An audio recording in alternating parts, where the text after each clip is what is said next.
तेरी ना तुम डोलो ना हम गिरते, रख लीनी हर मेरी। जुगो जुग अटल चबर तख्त शब्द दे मालक शब्द ब्रह्म सतगुरु ਧੰਨ ਸਾਹਿਬ ਸ੍ਰੀ ਗੁਰੂ ਗ੍ਰੰਥ ਸਾਹਿਬ ਮਹਾਰਾਜ ਜੀ ਦੀ ਪਾਵਨ ਪਵਿੱਤਰ ਗੋਦ ਅੰਦਰ ਜੁੜ ਬੈਠੇ ਗੁਰੂ ਪਿਆਰੇ ਸਤਸੰਗੀ ਜਨੋ, ਸਤਿਗੁਰੂ ਜੀ ਦੀ ਮਿਹਰਾਮਤ ਦੇ ਸਦਕਾ ਰਹਿਰਾਸ ਸਾਹਿਬ ਜੀ ਦੇ ਪਾਠ ਕੀਤੇ ਗਏ ਹਨ। ਚੱਲ ਰਹੀ ਲੜੀਵਾਰ ਵਿਚਾਰ ਦੇ ਅਧੀਨ ਰਹਿਰਾਸ ਸਾਹਿਬ ਜੀ ਦੇ ਪਹਿਲੇ ਪਾਵਨ ਬਚਨ ਦਾ ਰਹਿੰਦਾ ਹੋਇਆ ਹਿੱਸਾ ਅੱਜ ਅਸੀਂ ਵਿਚਾਰਨਾ ਹੈ। ਵਿਚਾਰ ਦੀ ਆਰੰਭਤਾ ਤੋਂ ਪਹਿਲਾਂ ਧੰਨ ਗੁਰੂ ਕਲਗੀਧਰ ਪਾਤਸ਼ਾਹ ਦੀ ਬਖਸ਼ਿਸ਼ ਕੀਤੀ ਫਤਿਹ ਦੇ ਨਾਲ ਸਾਂਝ ਪਾਈਏ। ਆਖੋ ਜੀ ਵਾਹਿਗੁਰੂ ਜੀ ਕਾ ਖਾਲਸਾ, ਵਾਹਿਗੁਰੂ ਜੀ ਕੀ ਫਤਿਹ। ਧੰਨ ਗੁਰੂ ਨਾਨਕ ਸਾਹਿਬ ਮਹਾਰਾਜ ਇਸ ਪਾਵਨ ਬਚਨ ਦੇ ਅੰਦਰ ਆਪਾਂ ਵਿਚਾਰਿਆ ਸੀ, ਗਾਵਣ ਤੁਧ ਨੂੰ ਮੋਹਣੀਆਂ ਮਨ ਮੋਹਣ ਸੁਰਗ ਮਛ ਪਿਆਲੇ। ਇੱਥੇ ਤੱਕ ਆਪਾਂ ਵਿਚਾਰ ਚੁੱਕੇ ਹਾਂ। ਬਾਕੀ ਦਾ ਰਹਿੰਦਾ ਪਾਵਨ ਬਚਨ ਵਿਚਾਰਨ ਦੇ ਯਤਨ ਕਰੀਏ। ਸਾਹਿਬ ਆਖਦੇ ਨੇ, ਗਾਵਣ ਤੁਧ ਨੂੰ ਰਤਨ ਉਪਾਏ ਤੇਰੇ, 860 ਤੀਰਥ ਨਾਲੇ। ਸਤਿਗੁਰੂ ਮਹਾਰਾਜ ਕਹਿੰਦੇ ਨੇ, ਉਸ ਅਕਾਲ ਪੁਰਖ ਦੇ ਪੈਦਾ ਕੀਤੇ ਹੋਏ ਰਤਨ 68 ਤੀਰਥਾਂ ਦੇ ਨਾਲ ਉਸ ਪਰਮੇਸ਼ਰ ਨੂੰ ਗਾ ਰਹੇ ਨੇ। 860 ਦਾ ਮਤਲਬ 68, 8 ਪਲੱਸ 60, 68 ਤੀਰਥਾਂ ਦੇ ਨਾਲ ਉਸ ਪਰਮੇਸ਼ਰ ਵੱਲੋਂ ਪੈਦਾ ਕੀਤੇ ਹੋਏ ਰਤਨ ਉਹ ਵੀ ਪਰਮੇਸ਼ਰ ਨੂੰ ਗਾ ਰਹੇ ਨੇ। ਹਿੰਦੂ ਮਿਥਿਆਲੋਜੀ ਇਹ ਕਹਿੰਦੀ ਹੈ ਵੀ ਜਦੋਂ ਦੇਵਤਿਆਂ ਤੇ ਦੈਂਤਾਂ ਨੇ ਸਮੁੰਦਰ ਨੂੰ ਰਿੜਕਿਆ ਤੇ ਉਸ ਰਿੜਕਣ ਤੋਂ ਬਾਅਦ 14 ਰਤਨ ਜਿਹੜੇ ਸਨ ਉਹ ਪੈਦਾ ਹੋਏ, 14 ਰਤਨ ਨਿਕਲੇ। ਸਾਹਿਬ ਉਹਨਾਂ ਦਾ ਉਦਾਹਰਨ ਦਿੰਦੇ ਨੇ ਵੀ ਉਹ ਵੀ ਮਾਲਕ ਨੂੰ ਗਾ ਰਹੇ ਨੇ। ਗਾਵਣ ਤੁਧ ਨੂੰ ਜੋਧ ਮਹਾਬਲ ਸੂਰਾ, ਗਾਵਣ ਤੁਧ ਨੂੰ ਖਾਣੀ ਚਾਰੇ। ਸਤਿਗੁਰੂ ਮਹਾਰਾਜ ਕਹਿੰਦੇ ਨੇ, ਉਸ ਪਰਮੇਸ਼ਰ ਨੂੰ ਗਾ ਰਹੇ ਨੇ ਜੋਧ ਮਹਾਬਲ ਸੂਰਾ। ਮਹਾਬਲ ਦਾ ਮਤਲਬ ਬਹੁਤ ਬਲ ਵਾਲੇ ਸੂਰਮੇ ਯੋਧੇ, ਉਸ ਨੂੰ ਗਾ ਰਹੇ ਨੇ। ਗਾਵਣ ਤੁਧ ਨੂੰ ਖਾਣੀ ਚਾਰੇ। ਜੀਵਾਂ ਦੇ ਪੈਦਾ ਹੋਣ ਦੇ ਤਰੀਕਿਆਂ ਨੂੰ ਖਾਣੀ ਆਖਦੇ ਨੇ ਤੇ ਉਹ 4 ਤਰ੍ਹਾਂ ਦੇ ਨੇ। ਸਤਿਗੁਰੂ ਮਹਾਰਾਜ ਪਾਵਨ ਬਾਣੀ ਦੇ ਹੋਰ ਅਨੇਕਾਂ ਥਾਵਾਂ ਦੇ ਉੱਤੇ ਵੀ ਸਾਹਿਬ ਕਹਿੰਦੇ ਨੇ, ਅੰਡਜ ਜੇਰਜ ਉਤਪੁਜ ਸਿਤ, ਤੇਰੇ ਕੀਤੇ ਜਨਤਾ, ਏਕ ਪੁਰਬ ਮੈਂ ਤੇਰਾ ਦੇਖਿਆ, ਤੂੰ ਸਭਨਾ ਮਾਹੇ ਰਵੰਤਾ। ਸਭ ਕਹਿੰਦੇ ਨੇ ਵੀ ਇਹ ਸਾਰੇ ਖਾਣੀਆਂ ਤੇਰੇ ਵੱਲੋਂ ਪੈਦਾ ਕੀਤੀਆਂ ਹੋਈਆਂ ਨੇ ਤੇ ਮੈਂ ਇੱਕ ਅਚਰਜ ਇਹ ਗੱਲ ਵੇਖੀ ਹੈ ਕਿ ਤੂੰ ਇਹਨਾਂ ਸਾਰਿਆਂ ਦੇ ਵਿੱਚ ਬੈਠਾ ਹੋਇਆ ਹਾਂ। ਤੇ ਇੱਥੇ ਵੀ ਸਤਿਗੁਰੂ ਮਹਾਰਾਜ ਕਹਿੰਦੇ ਨੇ, ਗਾਵਣ ਤੁਧ ਨੂੰ ਖਾਣੀ ਚਾਰੇ। ਚਾਰੇ ਖਾਣੀਆਂ ਭਾਵ ਅੰਡਜ, ਅੰਡਿਆਂ ਤੋਂ ਪੈਦਾ ਹੋਣ ਵਾਲੇ ਜੀਵ, ਸੇਤਜ ਤੋਂ ਭਾਵ ਮੁੜਕੇ ਤੋਂ ਪੈਦਾ ਹੋਏ, ਜੇਰਜ ਤੋਂ ਮਤਲਬ ਜੇਰ ਤੋਂ ਪੈਦਾ ਹੋਏ, ਤੇ ਉਤਪਜ ਤੋਂ ਮਤਲਬ ਧਰਤੀ ਤੋਂ ਵਿੱਚੋਂ ਪੈਦਾ ਹੋਏ ਜੀਵ ਜਿਹੜੇ ਨੇ, ਬਨਸਪਤੀ ਆਦਿਕ। ਸਤਿਗੁਰੂ ਮਹਾਰਾਜ ਕਹਿੰਦੇ ਨੇ, ਇਹ ਚਾਰੇ ਖਾਣੀਆਂ ਦੇ ਜੀਵ ਜਿਹੜੇ ਨੇ ਇਹ ਪਰਮੇਸ਼ਰ ਤੈਨੂੰ ਗਾ ਰਹੇ ਨੇ। ਗਾਵਣ ਤੁਧ ਨੂੰ ਖੰਡ ਮੰਡਲ ਬ੍ਰਹਮੰਡਾ, ਕਰ ਕਰ ਰੱਖੇ ਤੇਰੇ ਧਾਰੇ। ਪਰਮੇਸ਼ਰ ਨੂੰ ਗਾ ਰਹੇ ਨੇ ਖੰਡ ਮੰਡਲ ਬ੍ਰਹਮੰਡਾ, ਕਰ ਕਰ ਰੱਖੇ ਤੇਰੇ ਧਾਰੇ। ਜਿਹੜੇ ਪਰਮੇਸ਼ਰ ਵੱਲੋਂ ਪੈਦਾ ਕਰਕੇ ਉਹਨੂੰ ਇੱਕ ਸੂਤਰ ਦੇ ਵਿੱਚ ਟਿਕਾਏ ਹੋਏ ਨੇ। ਖੰਡ ਮੰਡਲ ਤੇ ਬ੍ਰਹਮੰਡ, ਇਹ ਸਾਰੇ ਉਸ ਮਾਲਕ ਨੂੰ ਜਿਹੜੇ ਨੇ ਗਾ ਰਹੇ ਨੇ। ਅੱਗੇ ਸਾਹਿਬ ਕਹਿੰਦੇ ਨੇ, ਸਈ ਤੁਧ ਨੂੰ ਗਾਵਣ ਜੋ ਤੁਧ ਭਾਵਨ, ਰਤੇ ਤੇਰੇ ਭਗਤ ਰਸਾਲੇ। ਸਈ ਤੁਧ ਨੂੰ ਗਾਵਣ, ਉਹੀ ਉਸ ਮਾਲਕ ਨੂੰ ਗਾਉਂਦੇ ਨੇ ਜਿਹੜੇ ਉਸ ਮਾਲਕ ਨੂੰ ਭਾਉਂਦੇ ਨੇ। ਜੋ ਤੁਧ ਭਾਵਨ, ਜਿਹੜੇ ਚੰਗੇ ਲੱਗਦੇ ਨੇ। ਰਤੇ ਤੇਰੇ ਭਗਤ ਰਸਾਲੇ, ਤੇਰੇ ਉਹ ਭਗਤ ਜਿਹੜੇ ਨੇ ਤੇਰੇ ਨਾਮ ਦੇ ਵਿੱਚ ਰੱਤੇ ਹੋਏ ਨੇ, ਰਸੇ ਹੋਏ ਨੇ, ਉਹ ਤੈਨੂੰ ਸਤਿਗੁਰੂ ਮਹਾਰਾਜ ਕਹਿੰਦੇ ਨੇ ਗਾ ਰਹੇ ਨੇ। ਤੇ ਸਾਹਿਬ ਕਹਿੰਦੇ ਨੇ, ਹੋਰ ਕੀਤੇ ਤੁਧ ਨੂੰ ਗਾਵਣ, ਸੇ ਮੈਂ ਚਿਤ ਨ ਆਵਣ।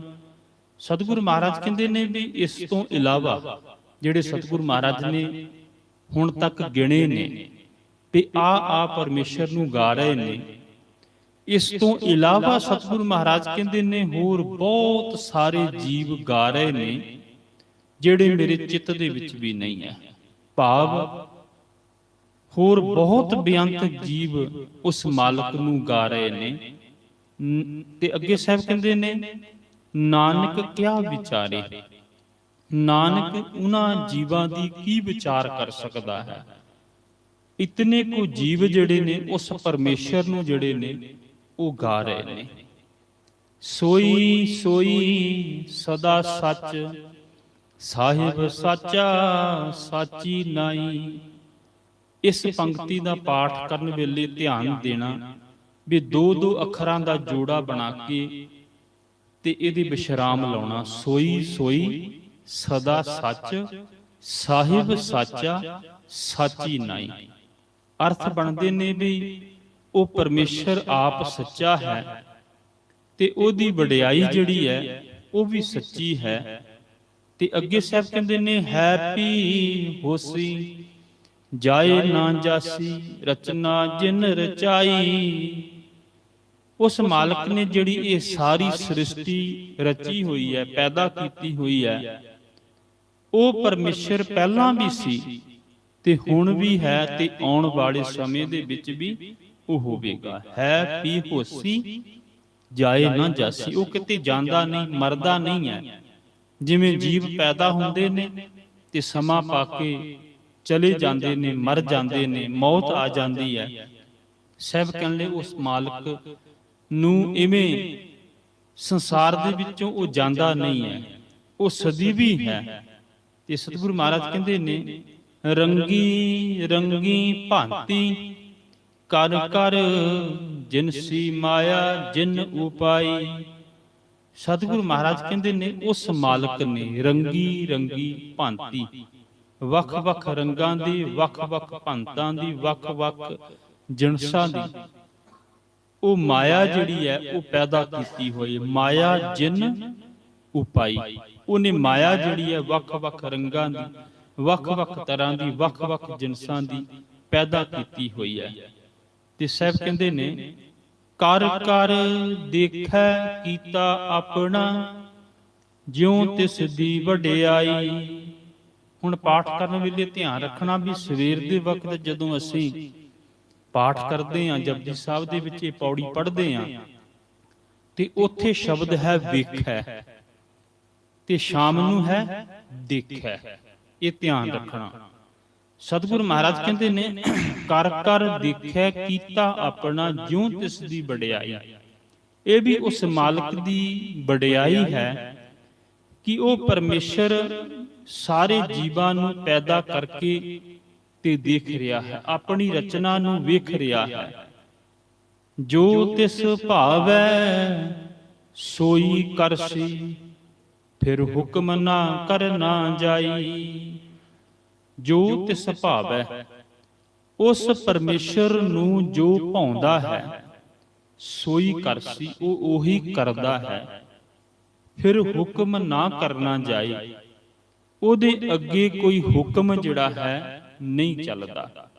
ਇਸ ਪੰਕਤੀ ਦਾ ਪਾਠ ਕਰਨ ਵਕਤ ਵੀ ਧਿਆਨ ਰੱਖਣਾ ਵੀ ਸਵੇਰ ਦੇ ਵਕਤ ਫਿਰ ਸ਼ਬਦ ਜਿਹੜਾ ਹੈ ਉਹ ਨਹੀਂ ਹੈ ਤੇ ਸ਼ਾਮ ਦੇ ਵਕਤ ਫਿਰ ਸ਼ਬਦ ਜਿਹੜਾ ਹੈ ਉਹ ਹੈ।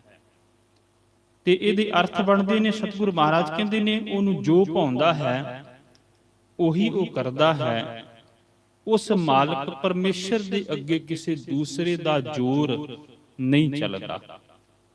ਭਾਵ ਕੋਈ ਜੀਵ ਪਰਮੇਸ਼ਰ ਨੂੰ ਇਹ ਨਹੀਂ ਕਹਿ ਸਕਦਾ ਵੀ ਤੂੰ ਇੰਜ ਨਹੀਂ, ਤੂੰ ਇੰਜ ਕਰ, ਉਹਦੇ ਅੱਗੇ ਜ਼ੋਰ ਨਹੀਂ ਜੇ ਚੱਲਦਾ। ਤੇ ਸਾਹਿਬ ਆਖਰੀ ਪੰਕਤੀ ਦੇ ਵਿੱਚ ਕਹਿੰਦੇ ਨੇ, ਸੋ ਪਾਤਸ਼ਾਹ ਸ਼ਾਹਾਂ ਪਤ ਸਾਹਿਬ ਨਾਨਕ ਰਹਿਣ ਰਜਾਈ। ਜਦੋਂ ਸਵੇਰ ਦੇ ਵਕਤ ਪਾਠ ਕਰਦੇ ਹਾਂ ਤੇ ਉੱਥੇ ਹੈ ਸੋ ਪਤ ਸਾਹਿਬ, ਇੱਥੇ ਹੈ ਸੋ ਪਾਤਸ਼ਾਹ ਸ਼ਾਹਾਂ ਪਤ ਸਾਹਿਬ। ਤੇ ਅਰਥ ਸਤਿਗੁਰੂ ਮਹਾਰਾਜ ਦੀ ਇਸ ਪਾਵਨ ਪੰਕਤੀ ਦੇ ਨੇ ਵੀ ਉਹ ਪਾਤਸ਼ਾਹ ਪਰਮੇਸ਼ਰ ਜਿਹੜਾ ਹੈ, ਜਿਹੜਾ ਸ਼ਾਹਾਂ ਦਾ ਵੀ ਸ਼ਾਹ ਹੈ, ਮਾਲਕਾਂ ਦਾ ਵੀ ਮਾਲਕ ਹੈ। ਸਤਿਗੁਰੂ ਮਹਾਰਾਜ ਕਹਿੰਦੇ ਨੇ, ਹੇ ਨਾਨਕ, ਉਸ ਮਾਲਕ ਦੀ ਹੁਕਮ ਰਜ਼ਾ ਦੇ ਵਿੱਚ ਹੀ ਚੱਲਣਾ ਜੀਵ ਨੂੰ ਫੱਬਦਾ ਹੈ। ਜੀਵ ਨੂੰ ਉਹਦੇ ਹੁਕਮ ਦੇ ਵਿੱਚ ਜਿਹੜਾ ਹੈ ਉਹ ਚੱਲਣਾ ਚਾਹੀਦਾ ਹੈ। ਹੁਣ ਇੱਥੇ ਇਹ ਨੁਕਤਾ ਸਮਝ ਲੈਣਾ ਅਖੀਰਲੀ ਪੰਕਤੀ ਵਾਲਾ ਵੀ ਸਤਿਗੁਰੂ ਮਹਾਰਾਜ ਨੇ ਪਹਿਲਾਂ ਸਾਰੇ ਹੀ ਪੰਕਤੀਆਂ ਦੇ ਵਿੱਚ ਉਦਾਹਰਨਾਂ ਦੇ ਕੇ ਸਮਝਾਉਣਾ ਕੀਤਾ ਵੀ ਫਲਾਨਾ ਵੀ ਗਾ ਰਿਹਾ ਹੈ, ਫਲਾਨਾ ਵੀ ਗਾ ਰਿਹਾ ਹੈ, ਉਹ ਵੀ ਗਾ ਰਿਹਾ ਹੈ, ਉਹ ਵੀ ਗਾ ਰਿਹਾ ਹੈ। ਪਰ ਜਦੋਂ ਮਨੁੱਖ ਨੂੰ ਉਪਦੇਸ਼ ਦਿੱਤਾ ਅਖੀਰ ਦੇ ਵਿੱਚ ਤੇ ਉਹਨੂੰ ਇਹ ਗੱਲ ਕਹੀ ਬਈ ਤੂੰ ਹੁਕਮ ਰਜ਼ਾ ਦੇ ਵਿੱਚ ਚੱਲ, ਇਹਦੀ ਨੁਕਤੇ ਨੂੰ ਸਮਝਣ ਵਾਸਤੇ ਸਤਿਗੁਰੂ ਦੀ ਪਾਵਨ ਬਾਣੀ ਦੇ ਵਿੱਚੋਂ ਸਾਨੂੰ ਸਮਝਣਾ ਪਏਗਾ। ਸਤਿਗੁਰੂ ਮਹਾਰਾਜ ਕਹਿੰਦੇ ਨੇ, ਸਿਫਤ ਸਲਾਹਣ ਤੇਰਾ ਹੁਕਮ ਰਜਾਈ। ਤੇ ਤੇਰੀ ਸਿਫਤ ਸਲਾਹ ਕੀ ਹੈ? ਤੇਰੀ ਸਿਫਤ ਸਲਾਹ ਇਹ ਹੈ ਵੀ ਉਸ ਮਾਲਕ ਦੇ ਹੁਕਮ ਰਜ਼ਾ ਦੇ ਵਿੱਚ ਚੱਲਣਾ। ਹੁਣ ਜਿਨ੍ਹਾਂ ਜੀਵਾਂ ਦਾ ਜਾਂ ਜਿਨ੍ਹਾਂ ਤਾਕਤਾਂ ਦਾ ਸਤਿਗੁਰੂ ਮਹਾਰਾਜ ਨੇ ਜ਼ਿਕਰ ਕੀਤਾ ਪਿਛਲੇ ਪੰਕਤੀਆਂ ਦੇ ਵਿੱਚ, ਉਹਦੇ ਵਿੱਚ ਸਤਿਗੁਰੂ ਮਹਾਰਾਜ ਕਹਿੰਦੇ ਨੇ ਵੀ ਉਸ ਮਾਲਕ ਨੂੰ ਪਵੜ ਵੀ ਗਾ ਰਹੀ ਹੈ, ਪਾਣੀ ਵੀ ਗਾ ਰਿਹਾ ਹੈ, ਅੱਗ ਵੀ ਗਾ ਰਹੀ ਹੈ।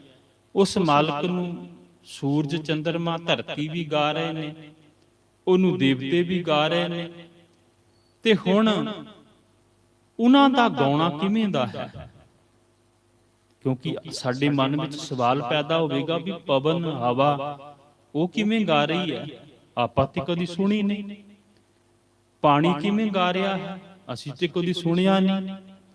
ਅੱਗ ਕਿਵੇਂ ਗਾ ਰਹੀ ਹੈ? ਅਸੀਂ ਤੇ ਕਦੀ ਸੁਣਿਆ ਨਹੀਂ। ਉਹਨਾਂ ਦੀ ਗਾਉਣ ਦਾ ਸਤਿਗੁਰੂ ਮਹਾਰਾਜ ਨੇ ਅਰਥ ਇਹ ਹੈ ਵੀ ਇਹ ਸਾਰੀ ਉਸ ਪਰਮੇਸ਼ਰ ਦੇ ਹੁਕਮ ਦੇ ਵਿੱਚ ਚੱਲਦੇ ਨੇ। ਇਹ ਸਾਰੀਆਂ ਤਾਕਤਾਂ ਉਸ ਮਾਲਕ ਪਰਮੇਸ਼ਰ ਦੇ ਹੁਕਮ ਦੇ ਵਿੱਚ ਚੱਲਦੀਆਂ ਨੇ। ਉਹਦੇ ਹੁਕਮ ਦੇ ਵਿੱਚ ਚੱਲਣਾ ਹੀ ਉਸ ਮਾਲਕ ਦੀ ਸਿਫਤ ਸਲਾਹ ਕਰਨੀ, ਉਹਨੂੰ ਗਾਉਣਾ ਹੈ। ਹੁਣ ਪਾਣੀ ਵੇਖੋ, ਉਹ ਮਾਲਕ ਦੀ ਹੁਕਮ ਦੇ ਵਿੱਚ ਚੱਲਦਾ ਤੇ ਹਮੇਸ਼ਾ ਨਿਭਾਉਣ ਵਾਲੇ ਪਾਸੇ ਨੂੰ ਚੱਲਦਾ ਹੈ। ਹਵਾ ਜਿਹੜੀ ਹੈ ਉਹ ਵੀ ਉਹਦੇ ਹੁਕਮ ਦੇ ਵਿੱਚ ਚੱਲਦੀ ਹੈ। ਸਤਿਗੁਰੂ ਮਹਾਰਾਜ ਜੀ ਨੇ ਆਸਾ ਕੀ ਵਾਰ ਦੇ ਵਿੱਚ ਵੀ ਸਾਨੂੰ ਸਮਝਾਉਣਾ ਕੀਤਾ। ਸਾਹਿਬ ਕਹਿੰਦੇ ਨੇ, ਭੈ ਵਿੱਚ ਪਵਨ ਵਹੇ ਸਦਬਾਓ, ਭੈ ਵਿੱਚ ਚੱਲੇ ਲੱਖ ਦਰਿਆਓ।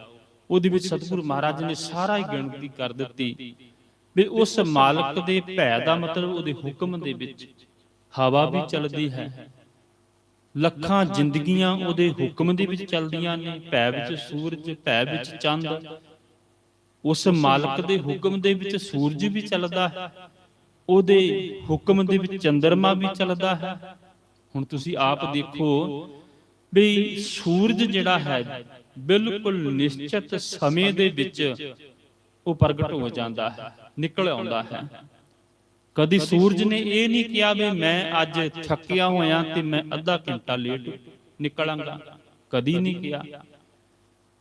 ਖਿਆਲ ਕਰਨਾ ਮਨੁੱਖ ਨੂੰ ਸਮਝਾਉਣਾ ਕੀਤਾ ਸਤਿਗੁਰੂ ਮਹਾਰਾਜ ਨੇ ਵੀ ਤੂੰ ਹੁਕਮ ਰਜ਼ਾ ਦੇ ਵਿੱਚ ਚੱਲ, ਕਿਉਂਕਿ ਮਨੁੱਖ ਹੀ ਹੈ ਇੱਕ ਜਿਹੜਾ ਉਸ ਪਰਮੇਸ਼ਰ ਦੇ ਹੁਕਮ ਦੇ ਵਿੱਚ ਨਹੀਂ ਚੱਲਦਾ। ਬਾਕੀ ਜਿਤਨੇ ਜੀਵ ਨੇ, ਜਿਤਨੀਆਂ ਤਾਕਤਾਂ ਨੇ, ਉਹ ਪਰਮੇਸ਼ਰ ਦੇ ਹੁਕਮ ਦੇ ਵਿੱਚ ਚੱਲਦੀਆਂ ਨੇ। ਹਵਾ ਜਿਹੜੀ ਹੈ ਉਹ ਵੀ ਹੁਕਮ ਦੇ ਵਿੱਚ ਚੱਲਦੀ ਹੈ। ਸਤਿਗੁਰੂ ਮਹਾਰਾਜ ਕਹਿੰਦੇ ਨੇ ਭੈ ਵਿੱਚ ਇੰਦ ਫਿਰੇ ਸਿਰ ਭਾਰ। ਬੱਦਲ ਜਿਹੜਾ ਹੈ ਉਹ ਵੀ ਮਾਲਕ ਦੇ ਹੁਕਮ ਦੇ ਵਿੱਚ ਚੱਲਦਾ ਹੈ। ਸਤਿਗੁਰੂ ਮਹਾਰਾਜ ਹੋਰ ਪਾਵਨ ਬਾਣੀ ਦੇ ਵਿੱਚ ਕਹਿੰਦੇ ਨੇ, ਸਹਿਬ ਮਨੁੱਖ ਨੂੰ ਸਮਝਾਉਂਦੇ ਨੇ, ਕਹਿੰਦੇ ਨੇ ਕਿਆ ਉੱਠ ਉੱਠ ਦੇਖੇ ਬੱਪੜੇ, ਇਸ ਮੇਘੇ ਹੱਥ ਕਿਛ ਨਾਹੀ, ਜਿਨ ਇਹ ਮੇਘ ਪਠਾਇਆ ਤਿਸ ਰਾਖੂ ਮਨ ਮਾਹੀ। ਮੇਘ ਕਹਿੰਦੇ ਨੇ ਬੱਦਲ, ਇੰਦ ਦੇਵਤਾ ਜਿਹੜਾ ਹੈ, ਮੀਂਹ ਪਾਉਣ ਵਾਲਾ ਜਿਹੜਾ ਮੰਨਿਆ ਹੋਇਆ ਹੈ। ਤੇ ਸਤਿਗੁਰੂ ਮਹਾਰਾਜ ਕਹਿੰਦੇ ਨੇ ਵੀ ਐ ਮੂਰਖ ਮਨੁੱਖ, ਤੂੰ ਉੱਠ ਉੱਠ ਕੇ ਦੇਖਦਾ ਵੀ ਇਧਰਲੀ ਦਿਸ਼ਾ ਵੱਲੋਂ ਬੱਦਲ ਚੜਿਆ ਹੈ, ਫਲਾਨੀ ਦਿਸ਼ਾ ਵੱਲੋਂ ਬੱਦਲ ਚੜਿਆ ਹੈ। ਸਭ ਕਹਿਣ ਲੱਗੇ ਬੱਦਲ ਨੂੰ ਨਾ ਦੇਖ, ਦੇਖਣਾ ਹੈ ਤੇ ਉਸ ਮਾਲਕ ਨੂੰ ਦੇਖ। ਕਿਆ ਉੱਠ ਉੱਠ ਦੇਖੇ ਬੱਪੜੇ, ਇਸ ਮੇਘੇ ਹੱਥ ਕਿਛ ਨਾਏ, ਇਸ ਬੱਦਲ ਦੇ ਹੱਥ ਵਿੱਚ ਕੁਝ ਨਹੀਂ ਹੈ। ਜਿਨ ਇਹ ਮੇਘ ਪਠਾਇਆ, ਜਿਨ ਪਰਮੇਸ਼ਰ ਨੇ ਇਹ ਬੱਦਲ ਪੈਦਾ ਕੀਤਾ, ਉਸ ਮਾਲਕ ਨੂੰ ਹਿਰਦੇ ਦੇ ਵਿੱਚ ਵਸਾ ਲੈ, ਉਹਦੀ ਸਿਫਤ ਸਲਾਹ ਕਰ, ਉਹਦੇ ਹੁਕਮ ਦੇ ਵਿੱਚ ਚੱਲ, ਕਿਉਂਕਿ ਇਹ ਸਾਰੇ ਉਸ ਮਾਲਕ ਦੇ ਹੁਕਮ ਦੇ ਵਿੱਚ ਚੱਲਦੇ ਨੇ, ਰਜ਼ਾ ਦੇ ਵਿੱਚ ਚੱਲਦੇ ਨੇ। ਤੇ ਉਸ ਮਾਲਕ ਨੇ ਕਿਵੇਂ ਆਪਣੇ ਹੁਕਮ ਦੇ ਵਿੱਚ ਰੱਖੇ ਹੋਏ ਨੇ, ਜਾਂ ਇਹ ਉਸ ਮਾਲਕ ਦੇ ਹੁਕਮ ਦੇ ਵਿੱਚ ਚੱਲਦੇ ਨੇ। ਹੁਣ ਆਪਾਂ ਧਰਤੀ ਨੂੰ ਵੇਖਦੇ ਆਂ, ਉਹ ਪੁਰਾਣੀ ਰੀਤ ਤੇ ਜਿਹੜੀ ਉਹਨਾਂ ਲੋਕਾਂ ਵੱਲੋਂ ਪ੍ਰਚਾਰੀ ਹੋਈ ਸੀ, ਉਹਨੂੰ ਤੇ ਸਤਿਗੁਰੂ ਮਹਾਰਾਜ ਨੇ ਖੰਡਨ ਕਰ ਦਿੱਤਾ ਵੀ ਇਸ ਧਰਤੀ ਨੂੰ ਕਿਸੇ ਬਲਦ ਨੇ ਚੱਕਿਆ ਹੋਇਆ ਹੈ। ਨਹੀਂ, ਸਤਿਗੁਰੂ ਮਹਾਰਾਜ ਕਹਿੰਦੇ ਨੇ ਵੀ ਉਸ ਮਾਲਕ ਨੇ ਇਸ ਧਰਤੀ ਨੂੰ ਹੁਕਮ ਰੂਪੀ ਧੌਲ ਧਰਮ ਦਇਆ ਕਾ ਪੂਤ, ਸੰਤੋਖ ਥਾਪ ਰੱਖਿਆ ਜਨ ਸੂਤ, ਸੂਤਰ ਦੇ ਵਿੱਚ ਬੰਨ ਕੇ ਰੱਖਿਆ ਹੋਇਆ। ਤੇ ਇਹ ਧਰਤੀ ਜਿਹੜੀ ਹੈ ਉਹ ਲਗਾਤਾਰ ਘੁੰਮ ਰਹੀ ਹੈ। ਧਰਤੀ ਨੇ ਵੀ ਕਦੀ ਨਹੀਂ ਕਿਹਾ ਵੀ ਮੈਂ ਹੁਣ ਥੱਕ ਗਈ ਹਾਂ ਤੇ ਹੁਣ ਮੈਂ ਘੁੰਮਣਾ ਬੰਦ ਕਰਨਾ। ਨਹੀਂ, ਕਦੀ ਨਹੀਂ ਕਿਹਾ। ਧਰਤੀ ਲਗਾਤਾਰ ਘੁੰਮ ਰਹੀ ਹੈ। ਸੂਰਜ ਆਪਣੇ ਮਿੱਥੇ ਸਮੇਂ ਦੇ ਉੱਤੇ ਚੜ ਰਿਹਾ ਹੈ। ਹਵਾ ਆਪਣੇ ਮਾਲਕ ਦੇ ਹੁਕਮ ਦੇ ਵਿੱਚ ਚੱਲ ਰਹੀ ਹੈ। ਸਾਰਾ ਕੁਝ ਮਾਲਕ ਦੇ ਹੁਕਮ ਦੇ ਵਿੱਚ ਚੱਲ ਰਿਹਾ ਹੈ। ਕੇਵਲ ਤੇ ਕੇਵਲ ਇੱਕ ਜੀਵ ਜਿਹੜਾ ਹੈ ਨਾ, ਉਹ ਮਾਲਕ ਦੇ ਹੁਕਮ ਦੇ ਵਿੱਚ ਨਹੀਂ ਜੇ ਚੱਲਦਾ। ਨਾ ਚੱਲਣ ਦਾ ਨਤੀਜਾ ਵੀ ਅੱਜ ਅਸੀਂ ਵੇਖਦੇ ਹਾਂ ਸੰਸਾਰ ਦੇ ਅੰਦਰ, ਖੇਤੀਬਾੜੀ ਲੋਕ ਕਰਦੇ ਨੇ, ਕਿਸਾਨ, ਤੇ ਧਰਤੀ ਦੇ ਵਿੱਚ ਜ਼ਹਿਰ ਪਾ ਪਾ ਕੇ ਤੇ ਫਸਲਾਂ ਨੂੰ ਉਗਾਉਂਦੇ ਨੇ। ਬੈਂਗਣ ਹੁੰਦਾ ਛੋਟਾ ਜਿਹਾ, ਸ਼ਾਮ ਨੂੰ ਉਹਨੂੰ ਟੀਕਾ ਲਾਇਆ ਜਾਂਦਾ ਹੈ ਤੇ ਸਵੇਰ ਨੂੰ ਉਹ ਅੱਧਾ ਕਿਲੋ ਦਾ ਬਣ ਜਾਂਦਾ ਹੈ, ਐਡਾ ਵੱਡਾ ਫੁੱਲ ਕੀ ਹੋ ਜਾਂਦਾ ਹੈ। ਇਹ ਉਸ ਮਾਲਕ ਦੇ ਹੁਕਮ ਅਦੁੱਲੀ ਹੈ। ਇਹ ਮਾਲਕ ਦੇ ਹੁਕਮ ਤੋਂ ਬਾਹਰ ਚੱਲਣਾ ਹੈ। ਆਪਾਂ ਪਸ਼ੂਆਂ ਨੂੰ ਚੋਂਦੇ ਹਾਂ, ਹਾਲਾਂਕਿ ਉਹਨਾਂ ਨੇ ਅੰਮ੍ਰਿਤ ਵਰਗਾ ਦੁੱਧ ਆਪਣੇ ਬੱਚਿਆਂ ਨੂੰ ਪੈਦਾ ਕਰਨ ਵਾਸਤੇ ਮਾਲਕ ਨੇ ਦਿੱਤਾ, ਅਸੀਂ ਚੋਂਦੇ ਹਾਂ। ਪਰ ਜਦੋਂ ਕਿਤੇ ਉਹ ਮੱਝ ਨਾ ਮਿਲੇ, ਗਾਂ ਨਾ ਮਿਲੇ, ਤੇ ਅਸੀਂ ਕੀ ਕਰਦੇ ਹਾਂ? ਅਸੀਂ ਟੀਕਾ ਲਾ ਕੇ ਚੋਣ ਦਾ ਯਤਨ ਕਰਦੇ ਹਾਂ। ਭਾਵ ਇਹ ਪਰਮੇਸ਼ਰ ਦੇ ਹੁਕਮ ਅਦੁੱਲੀ ਤੋਂ ਬਾਹਰ ਹੈ। ਹੋਰ ਬੜੀਆਂ ਅਨੇਕਾਂ ਇਹੋ ਜਿਹੀਆਂ ਉਦਾਹਰਨਾਂ ਨੇ ਜਿਹੜੀਆਂ ਅਸੀਂ ਹੁਕਮ ਅਦੁੱਲੀ ਕਰਕੇ ਸੰਸਾਰ ਦੇ ਵਿੱਚ ਕਮਾ ਰਹੇ ਹਾਂ। ਭਾਵ ਪਰਮੇਸ਼ਰ ਦੇ ਹੁਕਮ ਦੇ ਵਿੱਚ ਨਹੀਂ ਚੱਲਦੇ। ਪਰਮੇਸ਼ਰ ਨੇ ਸਾਨੂੰ 36 ਪ੍ਰਕਾਰ ਦੇ ਭੋਜਨ ਜਿਹੜੇ ਨੇ ਉਹ ਦਿੱਤੇ ਹੋਏ ਨੇ।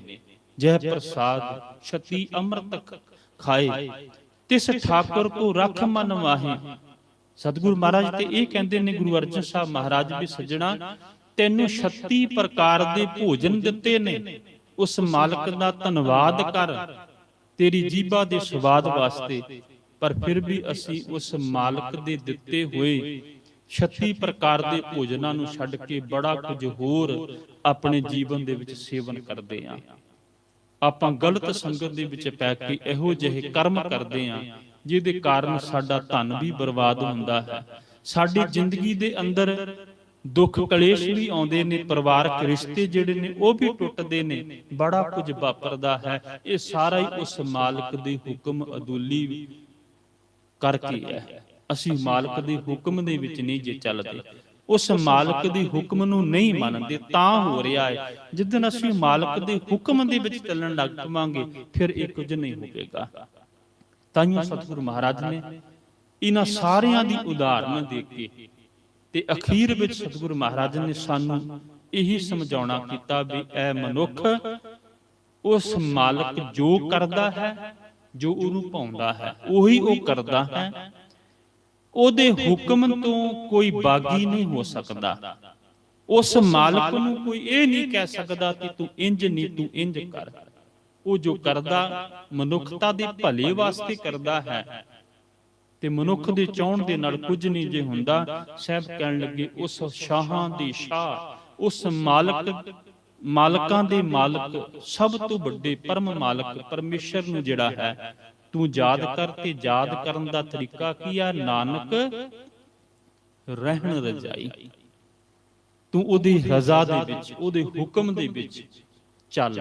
ਤੇ ਜਦੋਂ ਹੁਕਮ ਦੇ ਵਿੱਚ ਚੱਲ ਪਏਗਾ ਤੇ ਸਤਿਗੁਰੂ ਮਹਾਰਾਜ ਕਹਿੰਦੇ ਨੇ ਫਿਰ ਤੂੰ ਵੀ ਜਿਵੇਂ ਬਾਕੀ ਲੋਕ ਗਾ ਰਹੇ ਨੇ ਉਸ ਨੂੰ, ਇਵੇਂ ਤੂੰ ਵੀ ਉਸ ਮਾਲਕ ਨੂੰ ਜਿਹੜਾ ਹੈ ਉਹ ਗਾਉਣ ਲੱਗ ਪਏਗਾ। ਸਤਿਗੁਰ ਕਿਰਪਾ ਕਰਨ ਅਸੀਂ ਵੀ ਮਾਲਕ ਦੇ ਹੁਕਮ ਦੇ ਵਿੱਚ ਚੱਲ ਕਰਕੇ ਉਸ ਮਾਲਕ ਦੇ ਭਾਣੇ ਦੇ ਵਿੱਚ ਜ਼ਿੰਦਗੀ ਜੀਈਏ, ਉਸ ਮਾਲਕ ਨੂੰ ਯਾਦ ਕਰੀਏ। ਫਿਰ ਸਾਡੀ ਉਸ ਮਾਲਕ ਦੇ ਨਾਲ ਨੇੜਤਾ ਬਣ ਜਾਏਗੀ ਤੇ ਸਾਡੇ ਜੀਵਨ ਦੇ ਅੰਦਰ ਸੁੱਖ ਤੇ ਆਨੰਦ ਜਿਹੜਾ ਹੈ ਉਹ ਬਣ ਜਾਏਗਾ।